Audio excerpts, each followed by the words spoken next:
Today is Monday, June 16th, and this is a meeting of the Senior Center Site Selection and Building Committee.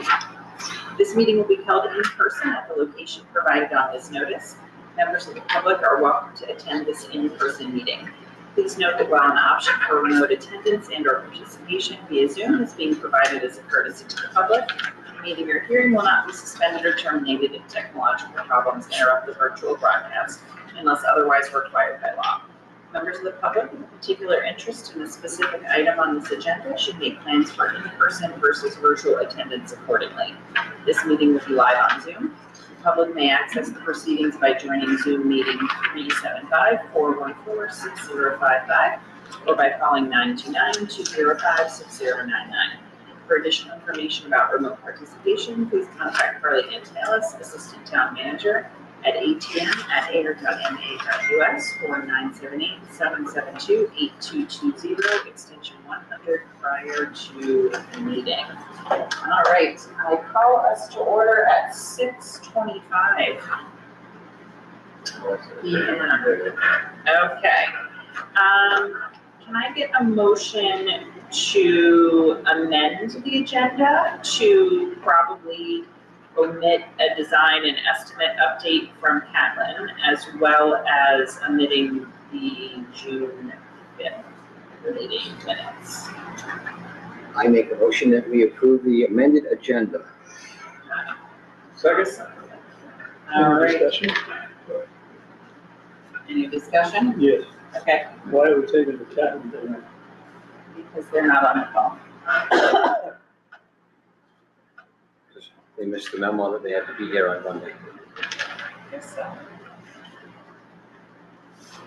Did they say they weren't coming or? No. They also weren't on Yeah, the call earlier today okay. with the natural resources. So, all right, you don't want to remove it? You want to speak on their behalf? No, can't speak on that. Okay. But I was, I just think it's kind of important to get an update as we're going closer to the end here. But we can't do it, we can do it. They are not here, so we cannot do it. All right. Was there a second? There was a Yes, second. sir. Okay. I'll, Dennis, how do you vote? Aye. Ellen? Aye. Yeah. Aye. Dan? Aye. Chair says aye. All right, wonderful. All right, that brings us to the invoice approvals. There are two sets of them. You'll notice one is highlighted with the date in yellow and one in pink. And normally we wouldn't have two invoices coming in together, but based on us approaching the end of the fiscal year and the holiday that was later in this week, we needed to bundle them both together and get them in. So I will let you guys take it from there. Yeah, sure. So this is, in order to get the fiscal year in, we have invoices from ourselves and Catlin for services in May as well as services in June. Full breakdown is in the backup of these with the recommendation letter on the front. Invoices for May total $72,984, and the services for June equals $62,332. This will tie us both out from the end of our SD contract at this point. And we'd be satisfied after the end of June. And I believe you have that breakdown of where we sit here, so that those monies would have been paid by the required date that it was needed. Right, so on this spreadsheet has the senior center expenditures. Today's two sets of invoices, you'll see in the sort of tan section that is the housing choice grant. The very bottom remaining is $142,504.90. So today's invoices total $135,316. So that basically gives us $6,600 left in the housing choice grant that needs to be spent by the end of the month. But we, and Dan, this is for you as well, like, so we need, with that $6,600, we need to get an invoice for the Task 2 NISA coordination I think you said that was $2,500. And then if there's anything you can invoice with that railroad permitting fee, I know we had said we could go forward with, but I think that brings us almost exactly up to that 142,000. Okay, got it. So, That leaves though intact that 14,998 of UDAG that does not expire. in the green. In the green, yep. And with that money, we have any remaining fees for David E. Ross, which are still hanging out for the A&R, and the potential for any additional MISA or MIPA related fees.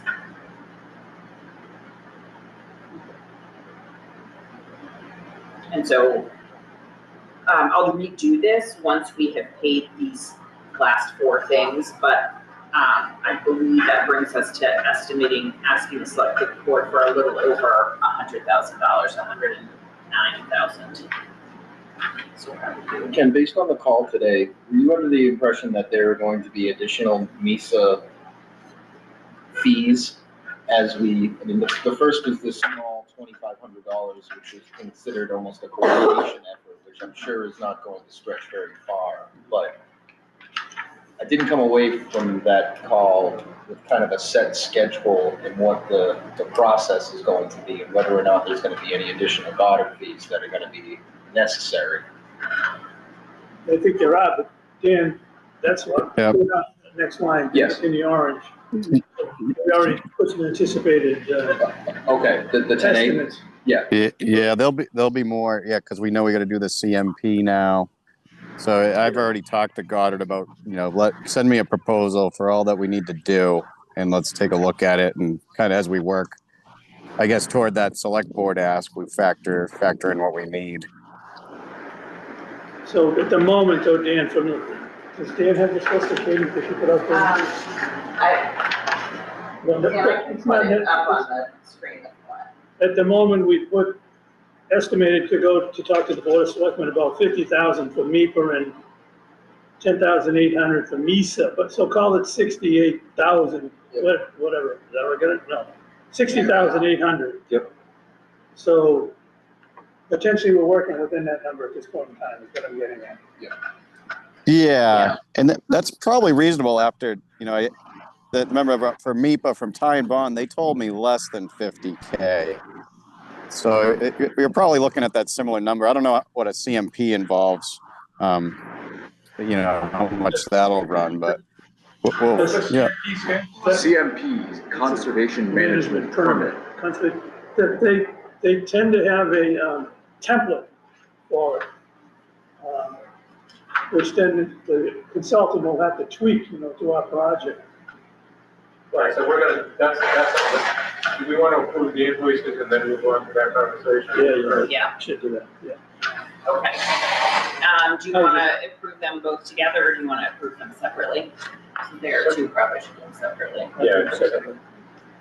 I get a motion to approve the packet for May 31st. I will make the motion to pay the packet for May 31st in the amount of $72,984. Second. All right. Any further discussion? Oh, all right. We'll start here. Dennis. Aye. Dave. Aye. Ellen. Aye. All right. Dan. Aye. All right, and the chair says aye. Wonderful. And that is, chair says So, yep, yeah. okay. Yeah, okay, got it.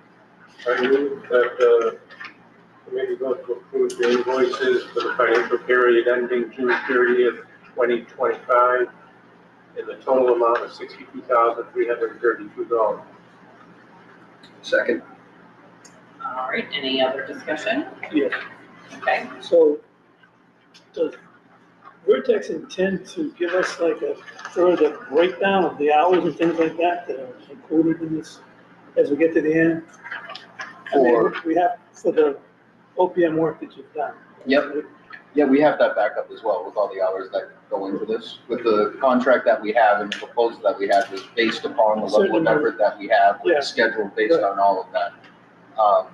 We can certainly print that out to justify what these were. I think the contract that we had was a set lump sum, and we just divided that up with the months that we had. Right. And But it to was, stay within the number that we needed to for this initial, for the initial grant funding. And then we have the same amount of breakdown that we had for the additional to get to town meeting. We have that breakdown as well. but at this point in time, you feel that you've looked at the hours you've put into it versus the proposed hours that were included in the price and like even or? Yeah, we're right where we're at right now. So with that level of effort, pretty much what this 12,000 per month is about 8 hours of max time per week. I'm in for about 6 hours per week. And then Travis has about an hour or two, and then we have an accounting, a small accounting piece as well.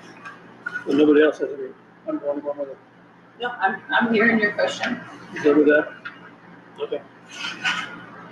I just feel like when we do this, you'd at least ask the question, you know, whether we're ahead, behind, or. Sure. So there's no expectation that we'll exceed, I guess is the other. No, and that's the way that the contract was written, with a lump sum with that too. So if we're using more hours than that, that's what we have a contract to bill for. Okay. Thank you. All right. Dennis? Aye. Aye. Aye.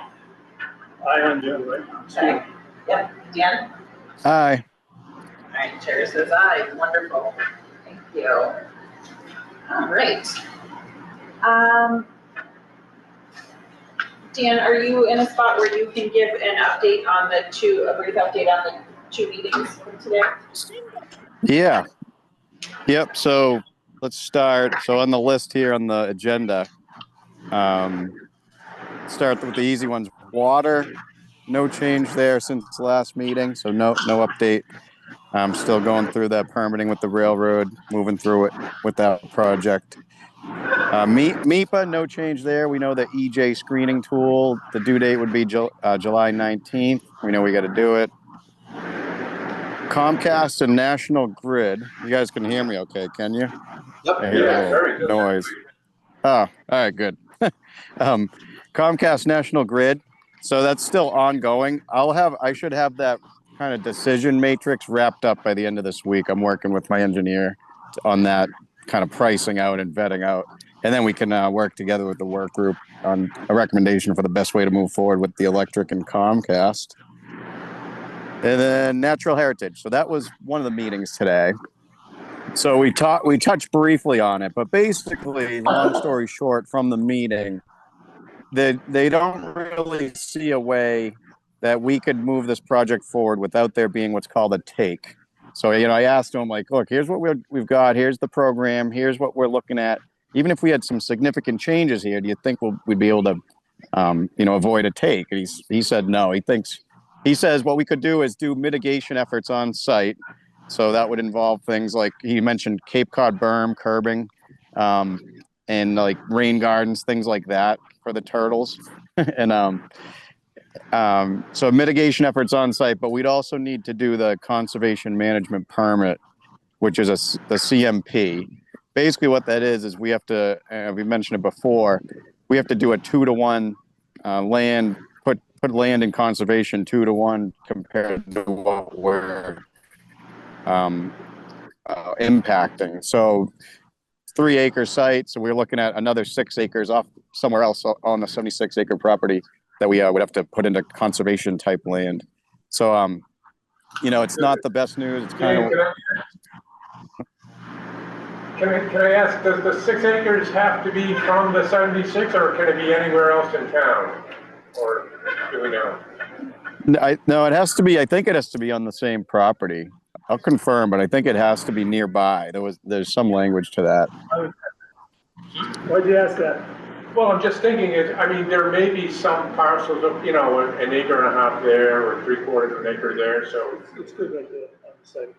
They did mention But that it has it to might be be on site. Doesn't, The the preference, I believe, would be for it to be on site, and the preference probably would be for it to be abutting It's Fish and Wildlife land.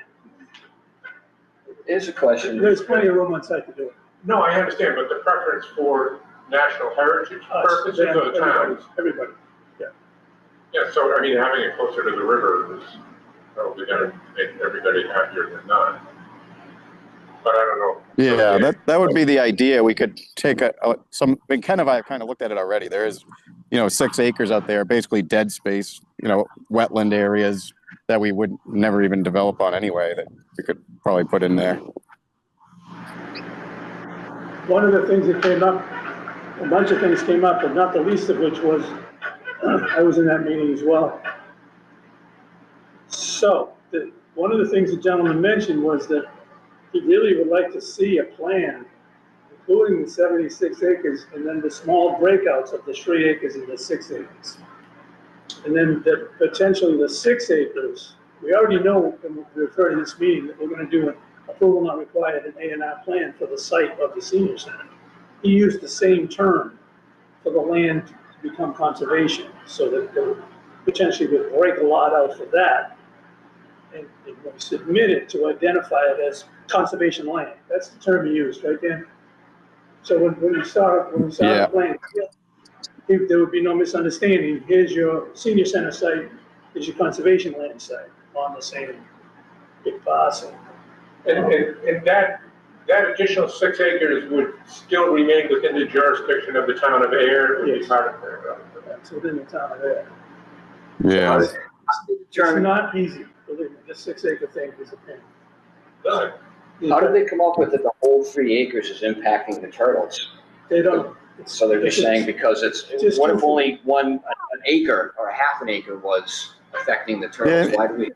It may not be exactly 3. We'll have to look at it. Is it 2.5 or something? I don't know. But we'll have to. We're gonna do more There's work only to do now. There's only one corner that affects where the turtles are. Why do we have to go through all the aggravation of giving them 6 acres if only a half an acre is what we actually affect the turtles in? Well, when we do the plan, there was a lot today. Not the least of which was the disappointment that we didn't have somebody from Catlin on the call, or Dan. Because basically what happened today was they were asking us for our best effort on the site plan.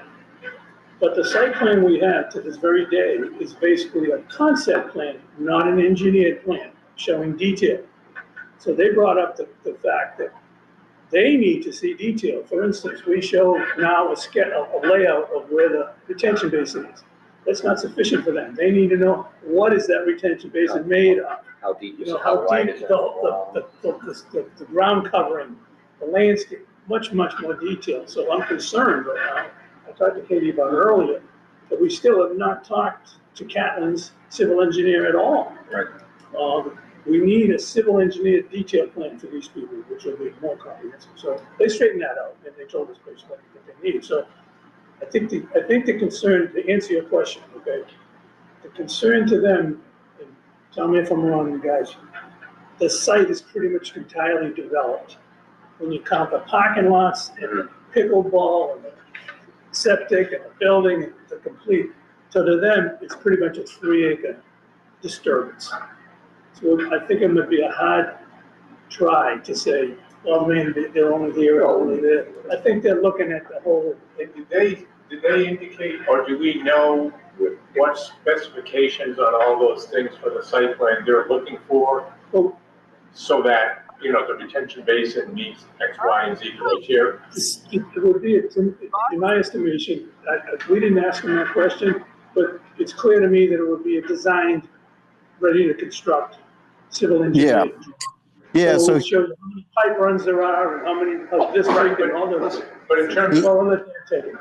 yeah, he did mention, as we were to move forward, he would work with Goddard and with our engineer and review the plan and say, no, we'd prefer to see this as opposed to that, like, here or there. And they'd have suggestions, and we'd get the drawings to a great point. Basically, by the time we submit it to Natural Heritage, it's like rubber stamped, and then they would approve it, and then we'd go through the CMP process next.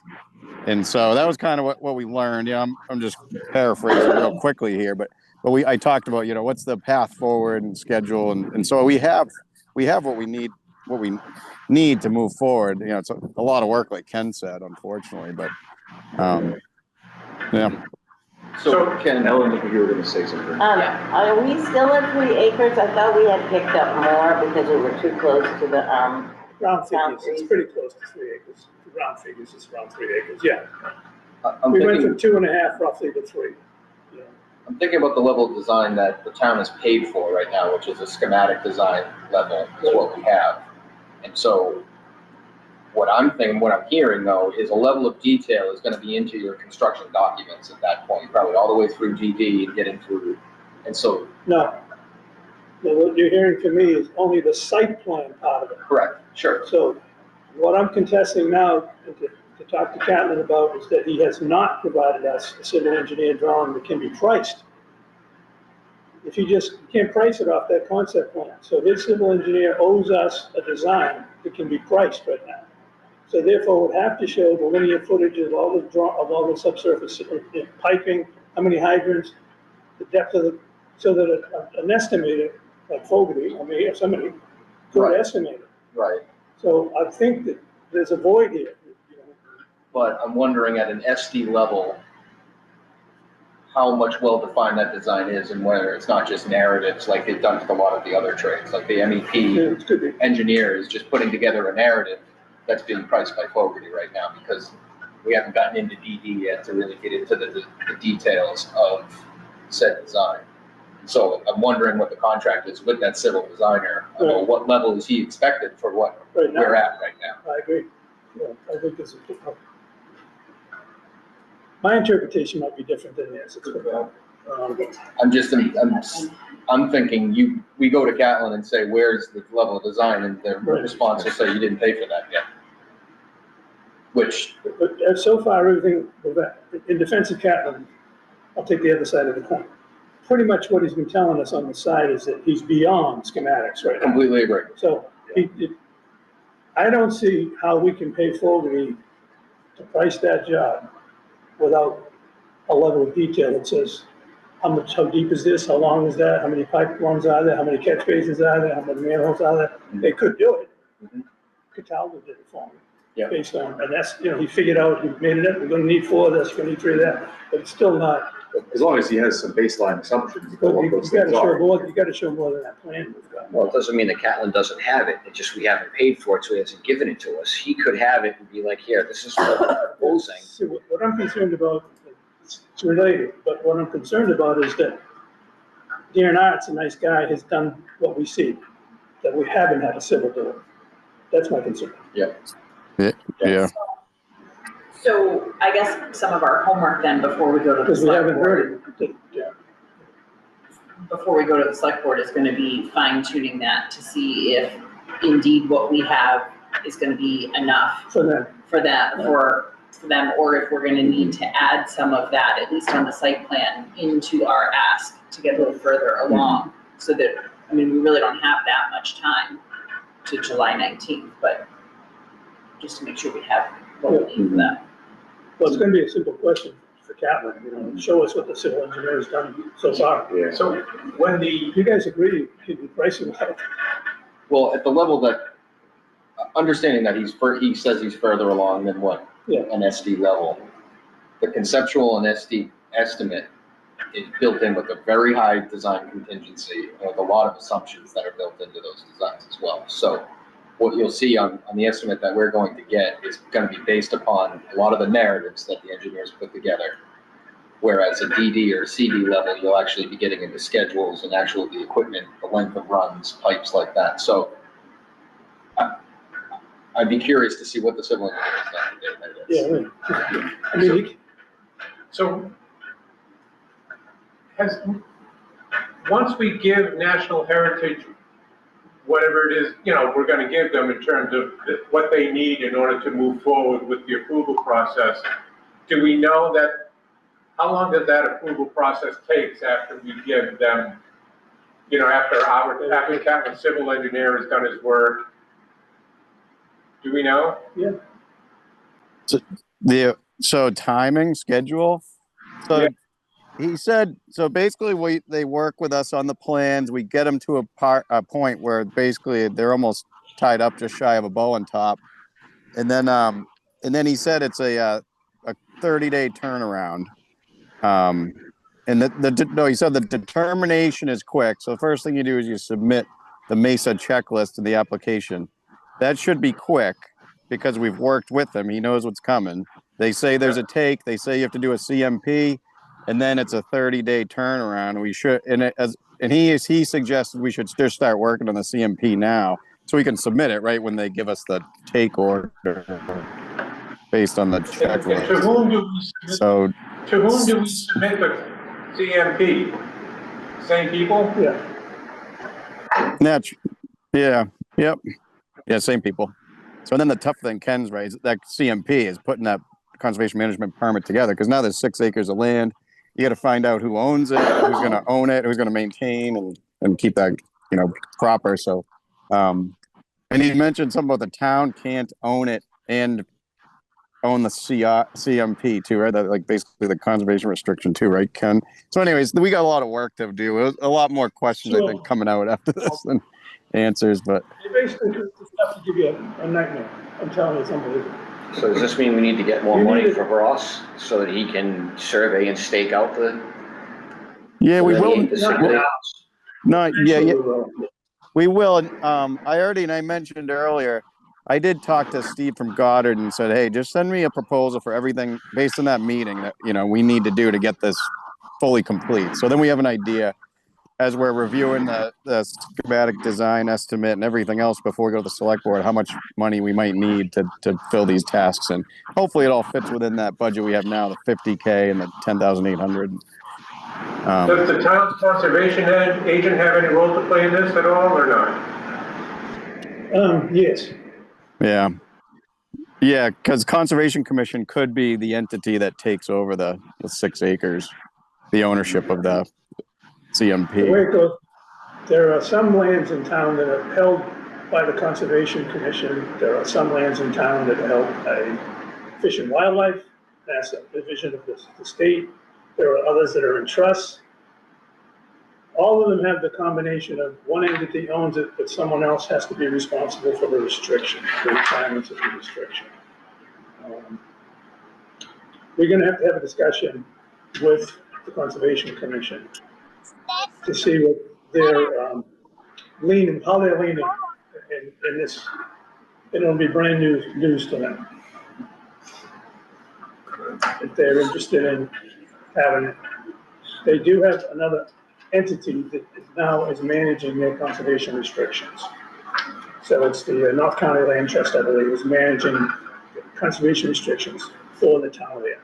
It's like 10,000 a year to manage all the properties. It's not a lot of money. Yeah. But the process to get it there is the problem, and I mentioned it today. Is that face off this week? Not sure. No, it could be, yeah.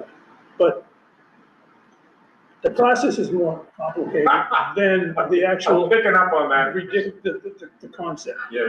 So what I was hoping that they would consider is that the documents be lined up, but they can't possibly ever be approved by town meeting. It's impossible. But that we can show them that we have a conservation, we have this in place, this in place, this in place, but it requires everything. You're talking town council, you're talking the state, you're talking the whole, to set aside land. Well, the best we could probably do is get the land set, figure out where the land is, with Dan's cooperation, of course, and then go to conservation and say, are you interested in 6 acres? We have to give it to somebody. Yeah. 6 acres of swampland. No, it's not that bad. I'll tell you, it would be pretty nice, but then you have to develop a drawing that shows exactly where it is and go from there. Good question for Dan regarding, take a step back to the MEPA.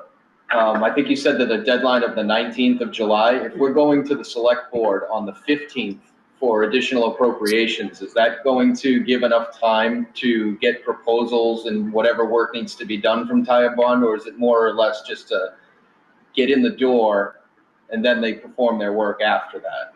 Yeah, it's a get in the door thing, and I took a look at it, and it looks like something we can do in-house and just take care of that screening form ourselves, so we don't have to worry about the select board and save us a little money. And then, yeah, then Ty and Bond or whoever consultant would do the EIR and the EENF, but after July 19th, or I guess after July 15th, if we get the money on the 15th. So Yeah, can you go over that? Can you go over that one more time, Dan? The checklist part of it, so everyone kind of gets it. for MEPA, or Yeah, so for MEPA, the initial due date is July 19th. It's the environmental justice screening tool.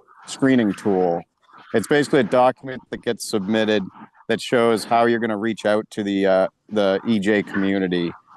So I looked at it, and it looks like something you can just kind of do in-house. So then the other part of the scope of work to finish with MEPA permitting would take place after that's submitted.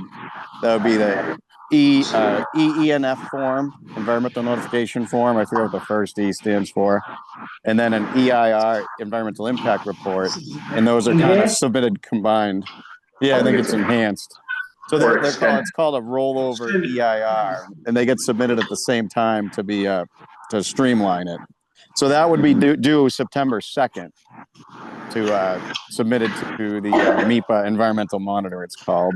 So yeah, that's it's essentially what is needed for MEPA moving forward. So we will definitely need, a consultant for MEPA, but I think that first due date of July 19th, we should be fine to do in-house. Would it be appropriate, and I have no clear sense of this, to reach out to the Conservation Commission informally and give them a heads up that this is our thought process? Or how often do they meet?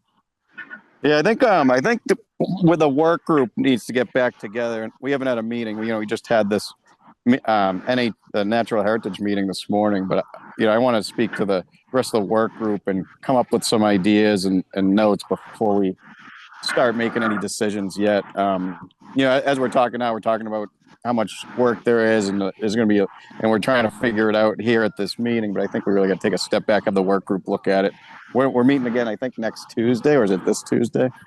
But It's next Tuesday. That's kind of what I'm thinking. Yeah. We have a scheduled meeting on the 24th, next Tuesday. next Tuesday. I guess my overriding concern is that the Conservation Commission not feel rushed as we approach town meeting in October, that they haven't had adequate time to review this and, make some determinations and make some decisions, that they feel like they've been included and they know what's coming, so that they're comfortable on the floor of town meeting that we've got all our ducks in a row. And I don't have a sense of how to do that, but. I think we're definitely gonna have to loop them in, but, the good news is they're at least aware of the project in the sense that we're keeping them in the loop. This will be new to them, but I think if we take 5 days, 6 days from now, and the working group meets next week, which, as a reminder, I won't be at that one, I'm on vacation. Then I think we can get a plan going. Yeah, because we really don't know exactly what we're doing just yet. We've got an idea a bit, but I think let's do a little bit of planning before we go to the Concom. But we should go to them at some point when we're more comfortable with our direction forward. And Dan, I'm going to want to work with you and your contact at Goddard to just build a timeline for all of these things and make sure that we're tracking all the dates relative to this permitting process. Just because there is a lot here, a lot of moving parts, and I think that would be a helpful tool for the group. Yeah, good idea. All right. Anything else on those? Thanks, Dan. Thanks, Dan. Yeah, you're welcome. One last item. I had another meeting today. I don't bring much good news today, but it's not bad news, but it's just not good. So I went over to Devon's today and met with the Devon's crew, all the fire chief, the police, DPW and also Fish and Wildlife, U.S. Fish and Wildlife, about the gate. And so basically, it started off with the Fish and Wildlife people saying, you know, we just got to start this off, you know, preface us. We work for the federal government now. You know, we're gutted. We have like 6 people working these 8 wildlife refuges. So there's not much that's going to have happened. So I'm like, oh, come on. So anyway, long story short, they did say, looking at it, they did lean toward having a gate at the border of the Fish and Wildlife property, not at the triangle, because they did say there's some wetlands over there on either side of the roadway, and there could be passage, and it could even be the stupid, the blanding turtle again, which isn't even really their, you know, the salamanders, their purview. But so long story short, they said they were leaning that way, but they wanted me to submit to them a detailed, you know, explanation of our request, why we're doing it, what we're doing. And so I was like, okay, yeah, we'll submit that. And I explained to them why it's important to go down to the triangle, because you're opening up, you know, trail access, you get a turnaround. So that, you know, the big issue, if we have a gate down at, you know, near the Bishop Road brush dump, if you have the gate down there, there's like no turnaround. So we'd have to factor in a turnaround. So anyway, long story short, you know, it wasn't the greatest news. Now I got to send something to them, and we basically haven't had any movement in a while. But in the end, we don't need Fish and Wildlife to move the gate to further down Bishop Road. It's just Devon's and Ayer that could do that. As long as we don't go onto Oxbow property, then we can still move the gate as long as it's on the mass development Bishop Road property. So Devon's has been on board. So you know, we're at least going to get that out of it. But that was it. I mean, as a practical matter, it would just seem like for plowing purposes or patrolling purposes, if it's at the triangle, it just makes that whole thing. I mean, to have Devons have to plow, you know, take the right turn, you know, it's just nuts. I mean, there's another reason, but I'm sure that your social skills will trump any possible objections. Yeah. No, and I did mention them the concept of 2 gates as well. So I'll bring that back up. But they didn't have many answers. They just were kind of absorbing information. We can do 2 things. We can rip the gate down now, just take it out. It's not their gate. The gate belongs, it's put up by the Army. We could make a case, we don't need the gate for the Army.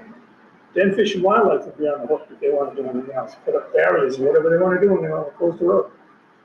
But Devon's itself is trying to work with Fish and Wildlife as they should. Really has nothing to do with the gate the way it is. Fish and Wildlife, when you get right down there. They must call Devon's, right? And Devon's closes the gate for them or something like that? Who makes the decision to close the gate, or that the flooding at the bridge, you know, beneath the railroad overpasses? Must be Devon's. Yeah, Devon's does. So Devon's DPW. Is it Devon's or the? We don't know. They won't talk. Yes. Won't talk When to it's, Dan. can you hear me? Can you hear me? No, we can't hear you, Dan. Oh, shoot. Keeps going back. Oh, that's all right. See if there's audio improves here. There it goes. Nothing. Hello. Oh, does it work? I think it's working again. Yeah, it sounded weird for a second. You got me now? Yeah. So when it's flooding, Devon's makes the determination. Their public works will go out there and close the gates, and sometimes the state police, but they make that determination. But there is a certain time of year Fish and Wildlife has the gates closed for the salamander crossing. It's like in April for a couple weeks. Yeah. So they must tell Devon's to close the gate for them, is what I'm getting at. They don't go out and close the gate. Yes, correct. Because there's a number of, and there's also, 3 or 4 locks on the gate. People who are authorized to go in and service the sewer treatment plant and stuff like that have keys to that gate. Yeah, exactly. So you do not want that gate. Just go, if you're authorized to go to work down there, but a certain number of people can use it. But they're not driving in the water, they're just going on the road. Okay, all right, thanks, Dan. These are at least. All right. I think that brings us to our last item on the agenda, which is the review of the funding sources and additional funding sources. Yep. And I'm gonna turn that over to Vertex to discuss. Thank you for putting this together. Yeah, sure. So this is, we wanted to get some work done prior to the estimate coming in. And so this 11, I think you've got the other one. So the one that, yeah, that one there. Which one do you want to That one there. The other one's just more or less our work plan schedule about what's coming up, and we're adding to that every week once we start getting other dates. Like we'll put in here, once we have a meeting with the town administrator, we'd like to put that in here, leading up to certain milestones. But what we wanted to do with the budget here, as, like I said, we're still waiting for the cost of our cost estimate to come in, is to kind of give some guardrails on a lower scenario or a higher scenario on where we think the square footage cost of this building is going to be coming in. Once we get the estimate and we plug that into our overall budget, we can review that as a whole as well. We can go over some of the variables that are contained in that budget about what we can do about some of the cost saving measures, value engineering, things that, other options that we may have. But we wanted to give kind of a barometer here about where we are currently based upon square foot costs. The orange column shows a lower scenario of $750 a square foot. The blue column shows a scenario of $850 a square foot. Obviously, we're hoping it comes in on the lower side, but we wanted to show, for an example here, current budget is with these two scenarios based upon all the funding sources that we have. We understand that the town has a goal of borrowing $10 million from town needed. And so what we wanted to show here is break out other additional funding sources. So we have ones that are already approved, we have probable but not yet confirmed, and then we have ones in yellow, which we are considering pending, that I think collectively as a committee, we need to go through and have an understanding about the viability of the money coming in, when it would come in, and when it would be available, and whether there's any restrictions on it, on whether it needs to be paid by a certain time, so that and documented here. So if we went to the worst case scenario on the blue column here, based upon the information that we have right now, our ask at town meeting would be 11.8. And that's making some assumptions on some things. For example, the CDBG grant, we have that zeroed out right now. If that does come to fruition and the grant comes in, we would plug that in. It would ultimately lower the cost of the town meeting ask. We also put a number in here of $750,000 as a fundraising goal. I don't know if that's conservative or too aggressive at this point. I think we should start defining what those goals are. That would be aggressive, I suspect. Yeah, so, yeah, I mean, I agree with you. The CDBG has to be zero for right now. Yep. Because that's what we're hearing for the proposed federal budget. I think 750,000 for fundraising as a whole might be aggressive, but if it was combined between the foundation funding and like, I would call that like private or business fundraising goal, I mean, maybe that's possible, but I do think that's probably on the higher side. I don't know. I see that we don't have any funding there yet for Senator Eldridge. He said we needed to send him a letter. Did we send him that? I requested that. It has to come from the town manager's office, and he did submit whatever he was supposed to submit. He did? That's my understanding. I can double check. Yeah. Because we heard back already from Cena. So. Yeah, because it sounded like he was willing to do it. We just needed a letter. So Yeah. I really think we need to check with and then we can call him and follow up with him if he does have it. So I think from our purposes is, in speaking with Katie and some members of the working group, is kind of defining these guardrails while we're waiting for the estimate. Once the estimate comes, a meeting with the town administrator to really get our understanding of what that wiggle room is. I think, in conversations with Katie and the town administrator, that it may not be as firm as 10, but it'd be nice to know exactly, okay, well, this is our boundary of where we can't go. And then, once we have that defined, we kind of audit here about where our feelings are with all of these other funding sources. And then there's our gap, and we need to figure out what can be done with our overall budget, whether we need to cut things and value out. And How confident are you that the number is between 750 and 850? That is, you're fairly confident that it's not going to be 5 and it's not going to be 625, or? Fairly confident, fairly confident. 850 is pretty high, and we're seeing right now, obviously this estimate needs to be planning for a bid in somewhere probably in May is what we're looking at right now based upon their design schedule. They're gonna need another couple months for design development, a couple more months for construction documents, and then there's a pre-qual bidding. So they're estimating out to that point in the calendar. So that May of, so the 2026. bids wouldn't go out until May of 2026? Probably. All winter to finish the drawings.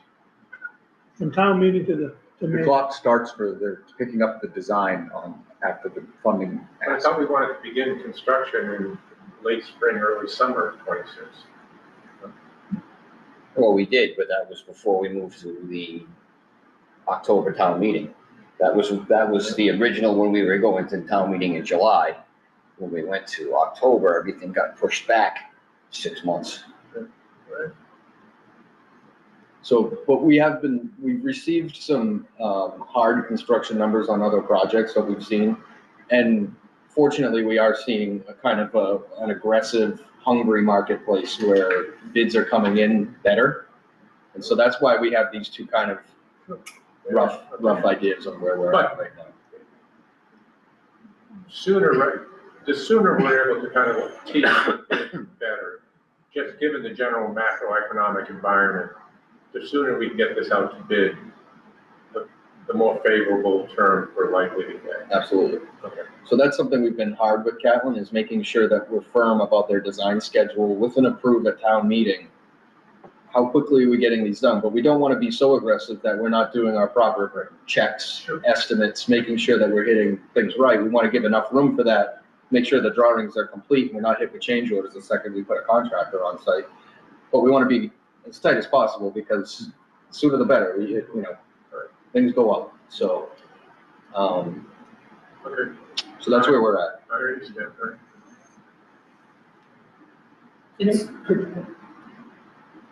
Dennis, I'm gonna ask you a question.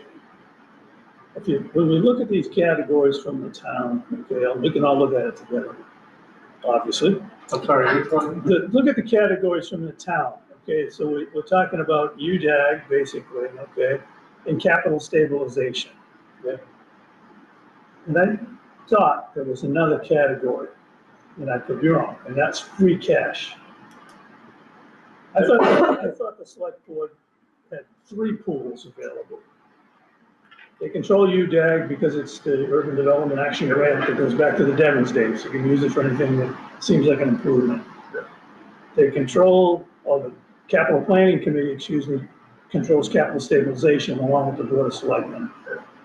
Then I thought there was the other category called free cash, that would keep a pool of money in that's excess. We get an excess of tax revenues each year. We take it out of free cash, we put it back another year, something like that.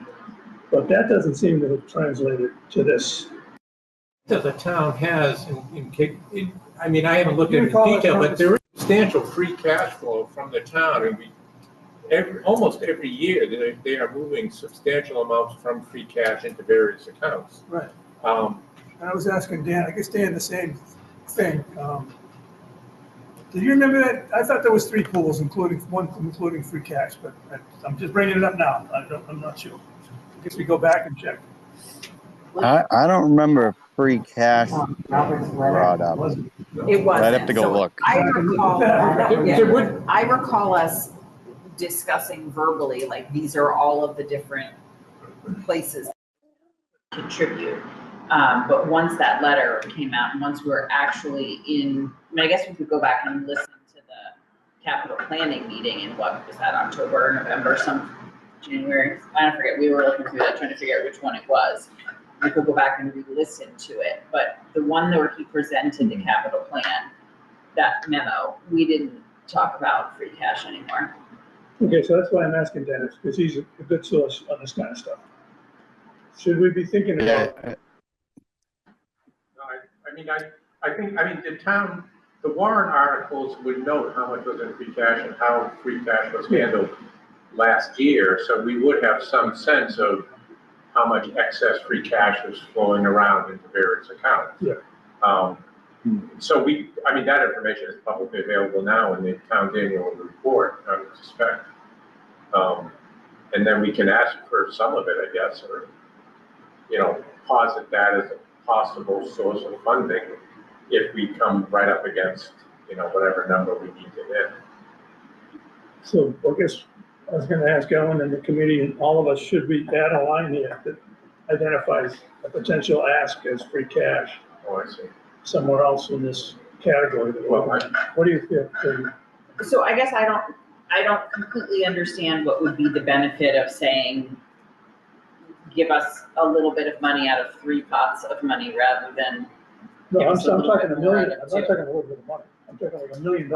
No, I know, but what I'm saying is, why not just ask for $1 million more out of capital stabilization? Because that's what I'm saying, is if we're No, because looking. I believe that they want to maintain like a fluid level in each, and they don't want to overtax one category over another. It may be that if we take more out of capital stabilization, they would just increase the allocation to capital stabilization from free cash.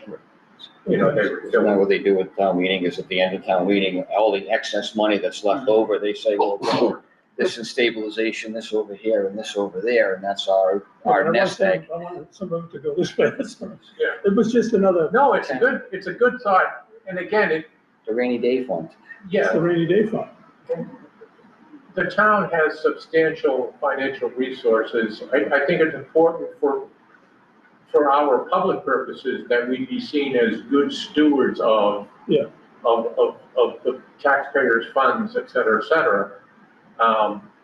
But I also think it's important that we strongly advocate for the project and not imperil the operational integrity of the building that we make. So asking for it from free cash or asking for more from capital stabilization, and that can be backfilled from free cash. Katie would know more. I personally think we need to be putting up some numbers ourselves, like, we need to be showing some fundraising numbers. Yeah. And then I think we could say, hey, thank you for this contribution from the town, from UDAG and capital stabilization. We, the friends, the town, whoever is bringing this in private donations and grant funds. Mhm. So can you meet us in the middle? I think that's more of like a bargaining chip that we go for later. I think it's, just speaking as an individual at the moment, I don't think it's gonna go over well if we have no fundraising money to show for it and we go back and ask for another $1 million out of another fund. So I think we just need to save that for a later ask if we need it. But how do we can't really technically raise funds until town meeting approves the project. So Isn't it that's kind of a catch-22? That's the chicken and the egg thing. So as a committee and then working in partnership with the friends, I do think that there are things that we can do in terms of pledging, in terms of starting to get the networking going and all of the things in place. There are a lot of pledges we could get that are contingent, no money is changing hands, but just contingent upon it passing. Who can ask for that? So That is, can I call it? the friends can ask, you have to sign a disclosure form before you can do it. But if I signed the disclosure form, I could ask. So why don't we get those disclosure forms to the committee? I've asked a couple of times, so I'll ask again. You're a chairman, buddy. Come on, I get it done. know, I'll ask again. Coach it. But there's So there's- now, wait a second, there isn't now a- we're I'm trying gonna to go take some co-chair and pressure vice off. chair. I'm trying to take some pressure off. I'll ask Robert again. shouldn't it be on the town's website? a form like that should be, No, No, they'll write a letter up or something. yeah. So back to that, I think it will be real important to have that roadmap on how we're going to bridge that gap. Yeah. As if we have a number set on what we can ask at town meeting, I would not recommend proceeding with extending Catlin's PO to continue down a design of a project that we're not sure we can fully fund yet. And I would not want to see them proceed into design development if in my opinion, programming is the last thing that we want to touch. But if it's the only way for a project to go forward, I don't want to spend money on them for continuing down a path that we may need to take a step back from a programming standpoint. And that won't happen anyway, right? Well, we would need to have this work leading up to town meeting first to say, this is how we're gonna pay for this project. I mean, basically, we're waiting for Fogarty. Catlin's gonna finish up the schematics. We're gonna have a big discussion about the civil hoses. I'm sorry, discussion about, The civil engineering, I'm not satisfied. oh, yeah. With a site plan And concept, there's also that's our scope. The electrical's still hanging out there. Yeah, we got the electric. Right. I mean, there's a lot of moving pieces, but even if you look at this low scenario, the low scenario is still almost $500,000 over the ask that we've been told to bring to town meeting, and that's with a very aggressive fundraising goal, which will not be in place by town meeting. Like, we could probably have progress towards it, but I don't think we're gonna get that in pledges beforehand. So, The biggest change here is the community development block grant being zeroed out. oh, that makes a huge difference. That's the whole Huge volume. difference. And look at it. What have we penciled into that number? 1.3 million. 1.3 million. Oh, Yeah, that was the whole deal. yeah. That's the big change in this Yeah. picture, Yeah. as So Ken points it out. was 63 billion that is proposed to be cut from the federal budget for HUD. Yeah. And CDBG is funded as a HUD program. But we were, so 1.3 every other year for the town of Ayer. Yeah. Just give me a moment here, 'cause, maybe I'm missing it here. There it is. Okay, the housing choice grant, I'm sorry, I found it. That's the one that we're applying for the water. Right? Correct, yeah. And who, that is, as the federal budget works its way or doesn't work its way through Congress, who at the state level would have the most accurate, timely information on whether or not Markey or one of the senators, Markey or Warren? It's a That good is, question. whose office would it be good for us would be able to provide us the most accurate information? And I'd be happy to give them a call and say, we've got this project in the works, the HUD money is gonna be critical, et cetera, et cetera. This is, did we talk about this? I'm not sure, we talked about this with the work group, but the fact that we have the new economic development director starting somebody on been July hired? 1st, Oh, yeah? very close to Rachel. now. Rachel. This is a priority. We did talk to Robert about this being, her job being a priority on senior center funding. Does Rachel know Senator Warren or Senator Markey? Probably the same way I do. Not really, not sure. But Just ask. we can all call. There's no question about that. We don't need authorization for that. We're citizens. Yeah, so, Call up, but I think we are subconsciously aware of the fact that she's starting and that could be a big help. absolutely. Yeah, I remember seeing the sign in front of the park, okay. Yeah, so she's on board. Yeah, I mean, it's still gonna be very tight for her to identify and because just being able to identify the grants doesn't mean their deadline is right now, and definitely doesn't mean that we would hear back on any of those likely by October. So, And one thing I wanted to bring up, and not to beat a dead horse, Katie, I apologize, but something I want to discuss with the town administrator about his plan, about what was told to us about asking for the entire project at this town meeting. And weighing the pros and cons of potentially going for your design funds at this town meeting with a future ask with a bid in hand from a contractor knowing exactly what your project's going to cost at the next. Yeah, we talked about that. So quite a bit. That pushes the project, that's gonna raise the cost of the project, that's gonna push the. it's gonna be close as we've got this, Catlin's design.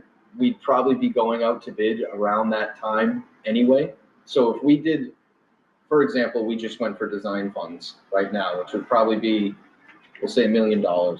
And that would pay for Catlin and Vertex to get us to next town meeting through bidding purposes. And we use their same schedule. We'd probably be doing the same going out to bid in that March timeframe, give about 6 weeks for a hard bid to come in from a contractor, and then put that on the warrant for, I don't know, is it May? April. There's a, Late April. Ooh, okay, not that's Yeah. aggressive, so. it's not a, there wasn't really a positive thought about an annual town meeting, which would be the spring town meeting. That was another issue that came up too. It's like we wanted to be on our own town meeting. Right. And they're either gonna buy it or they're not. I mean, but it's a bonding issue, not to exceed a certain amount. And that's the risk too. You don't want to ask for a small amount that maybe doesn't pass later on, then you've spent the design funds that. Yeah. for a Right, project that I mean, doesn't I think that was a lot of the fear was that, depending on political winds that flow, you win the first one and lose the second one. Yep. And this does take, the bonding incidentally takes 2 steps. Don't forget, it's a town meeting plus a vote. Ballot vote? Ballot Yes. vote. Yep. So that is also a scheduling issue. a little bit. It can be pretty close, 2 weeks apart or something. I thought they had to be like 60 days, I thought it was longer than that. Yeah. The only variable I'm thinking though is we asked at this town meeting, but some of these items haven't been realized or we're not sure yet and we can't count on it yet. And so do you ask for more with the hopes that more fundraising comes in or, you don't have to borrow as much as you have, but I think we're going to be up. We're looking like we're exceeding that number already as it sits right now. So. But the fact that we optimistically, if we get the number, whatever number it is, it would be borrowed in stages, so we may not have to borrow it at the end of the day, that is bond authorization. Correct. So if we get, I don't know, the round numbers, if we get authorization for 11 and we only have to borrow 10.7, or, we get authorization for 12 and we only have to borrow 11.2, in some sense, we've saved the town $800,000.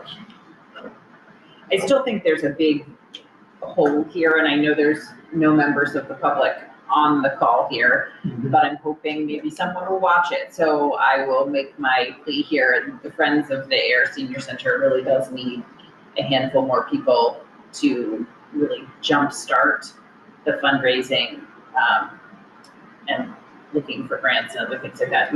Like I said, Rachel will be starting in July, and I do have the town manager's. This is going to be a priority.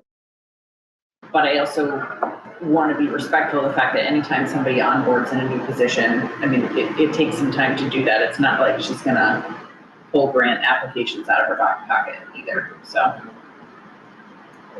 But we do, there's a gap here. She's starting like July 1 or? She's starting July 1. She's been hired. She's been hired, but she's starting July 1st. Does she have experience in this? Yes, she has worked in this capacity. I believe she was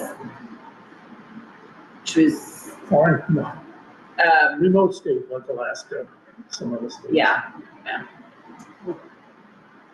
I don't want to misspeak in a public meeting about it, but I think it was in a remote state is probably a better way to put that, yeah. But her resume indicated that, she understands what You know, you'd have funds out, and all these other funds out. Yeah, we've done it before. I would think that Alaska should be best friends with Fish and Wildlife. Exactly. But I do think there is, I'm just reiterating, there is a major gap here. Even if CDBG was funded, but there's still a gap there. So, we really do need to spend some time focusing, and I know it's not our committee's job to do it. In fact, it's conflict for our committee to do it, but if you know anybody who can help participate with the Friends to get this process going. Are we going to, other than the ad alternates, which we have as things that we won't fund if we don't get enough money, have we done any more looking to see what we're gonna do if we have that gap? Well, I think that's the point of tonight's discussion, is pointing out that there could very well be a gap, and how do we want to approach that gap, whether it's, you know, So Catlin, leaning further into the fundraising, whether it's trying to figure out where we can, because I mean, the ad alternates, if we pull them out, that would affect these top Some, numbers. they've identified some alternates on there, but they will need to bring to the table as well a further value engineering effort too. when we get the, excuse me, sir, but just to clarify, so when we get Fogarty's, we're gonna get a breakdown. We're gonna get a breakdown by, I call it scheduled values, you can call it whatever you wanna call it, work. Yep, the CSI division, yep, It's gonna be 17 categories, whatever that is. correct, That will not include furnishings. that's correct. It will not include some items that are outside of Catlin's contract potentially, that he doesn't have. AV systems, phone systems, security. Right, so we then will have that task at that point in time with the OPM to say, you know what, we don't have any money for furniture. Take a 200,000 out, something like that. We're gonna have to put that. And then those are, I think those are Decide if we can raise it. variables to say, okay, we're gonna take the furnishing out of our budget, and that's a goal of a fundraising effort later on in the project. Something like that. But I do think we have to start looking at seriously at how we cut back on that gap through the building, and not just fundraising that may or may not come up. You remind me of something that I want to have, I don't think I've asked the OPM this question. When you guys put the HVAC system in, Littleton, was it, refrigerant flow, VRF, very refrigerant? Yes. It was. Yep. all electric VRF system. But and when you did that task, did you evaluate that against the kind of a standard system? Yes, life cycle costs as well as upfront costs. They opted for the VRF system, knowing that they were also getting funding for their solar panels that were going up on the roof. That was going to help trying to get their goals down. It was left, as low as possible. But yes, Catlin's MEP engineer during the design development phase, even though it's been in a narrative right now in an SD, it's going to be a VRF system. And I agree, it's been a little dismissive saying this is the system we're going to use, but we would want something broken down with a little bit more analysis about exactly what these systems are and what they cost, and what it's going to cost the operating costs through the life of the building. That, I'm a firm believer that that's $500,000 extra. Rather than what a two pipe or a four pipe system. Figuring out, how to do it with another system, more standard system. It's just a tremendous amount of extra equipment and piping, that's going on. Controls and all that. It's really over the head of most people that manage buildings in the municipal environment. But let's see. What we would ask is, looking ahead optimistically, the funded project, we would have the engineers come in and present to the committee about the systems that they're recommending and why. Good idea. Yeah.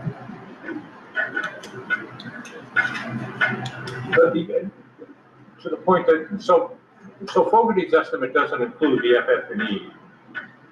No, it's a building. Right. And the site. But the original estimate from John sort of had a placeholder for Yeah, FF&E. these guys and then do too. we Yeah. added in, brought it up into a more realistic number. In our budget right now, we're carrying about 600 grand for FF&E. That includes an entire furniture package, workout equipment, IT, And that was, AV. and that was part of the 16.6. Correct. It's in these numbers. Yeah, Yes. That's in. That's in these numbers. It's in That this is stuff, in the numbers, okay. But it's just not in the numbers that we're gonna get from Fogarty. No, they're looking at just physical plan, the building. So when we get the numbers back from Fogarty, this top sort of thicker row That, will. there's will 50 break- line items that make up Right. those numbers right Yeah. now. And so there'll be another exercise of getting the Fogarty number, putting that in, and then really take an assessment of the entire budget proper about any of the, value that we can find there. But the point of today was to really take a look at these particular rows and say, this is what we have.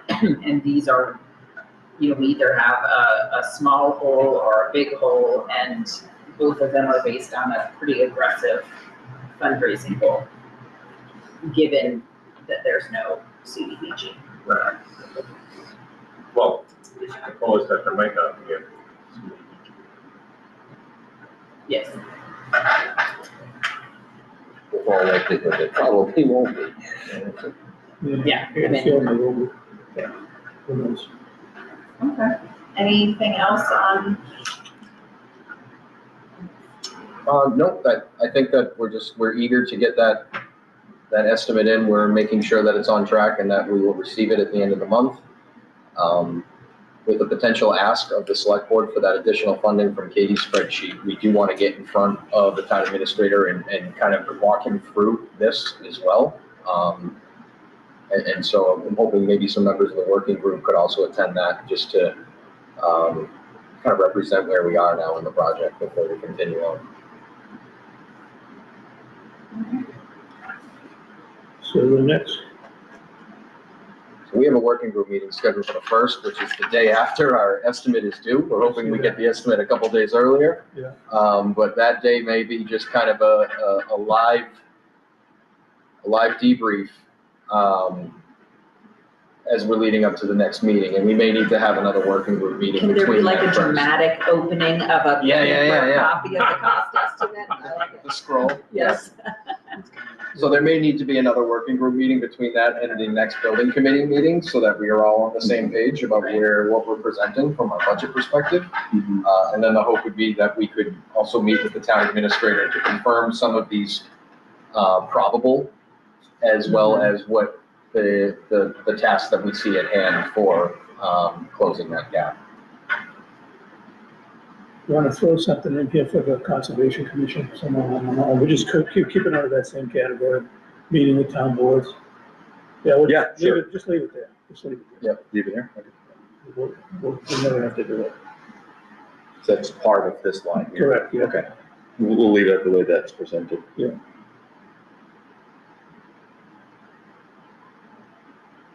All right. Since there's no need for public input, we have discussed our next meeting, so can I get a motion to adjourn?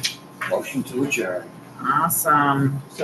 Seconded, okay. Dennis? Please remind me the next meeting is when? So on our sheet here, 7:10. That was And this due to- document will change, but this one from the last meeting, this one will show all the meetings coming out. We changed that from July 3rd to the 10th, just to avoid. All right, Dennis, how do you vote? Aye. Dan?